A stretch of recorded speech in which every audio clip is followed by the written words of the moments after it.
Apple is carbon neutral, and by 2030, every single Apple product will be too. We're working to make every iPhone, iPad, watch, and Mac with 100% recycled or renewable materials.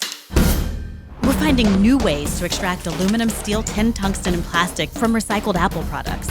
We're growing enough trees and recycling enough paper to sustain all our packaging.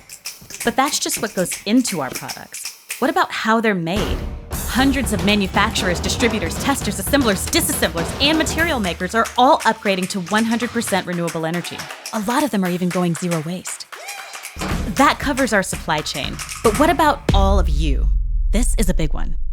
Apple devices are all over the world. And by 2030, all of the electricity charging all of your devices will be 100% renewable. That's right, even yours. Because Apple is going carbon neutral. Apple has a plan.